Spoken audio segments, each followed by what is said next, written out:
আসসালামু আলাইকুম। আমি ছাত্র ভাইদের উদ্দেশ্যে কিছু কথা বলতে চাই। সেটা হলো এই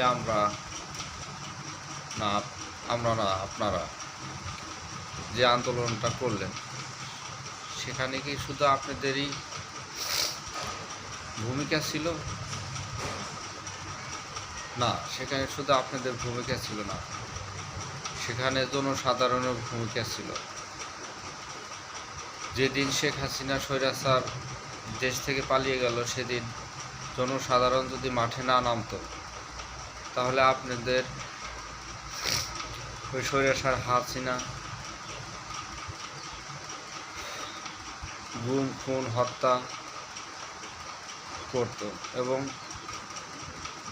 আপনারা তাদের সামনে টিকে থাকতে পারতেন না। এই জনসাধারণ নামছে বলে আপনারা সফলতা অর্জন করছেন। সেই কারণে আপনারা কখনো বলবেন না যে আমরা দেশটা স্বাধীন করেছি।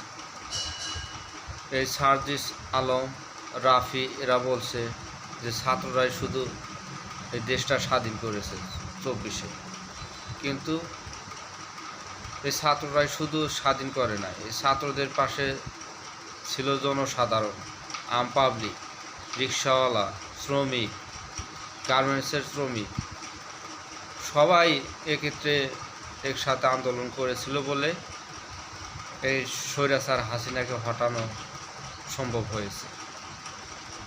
তাই জাতিকে দুইটা ভাগে বিভক্ত করবেন না। আপনাদের কাছে অনুরোধ, ছাত্র ভাইদের কাছে অনুরোধ,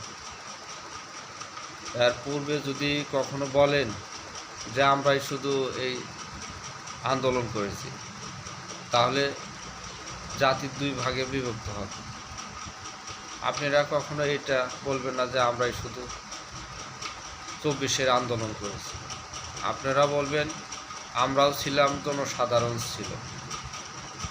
প্লিজ আমার কথাগুলো সবাই শেয়ার করবেন এবং ওই ছাত্র ভাইদের কানে পৌঁছে দেওয়ার জন্য চেষ্টা করবেন। আসসালামু আলাইকুম।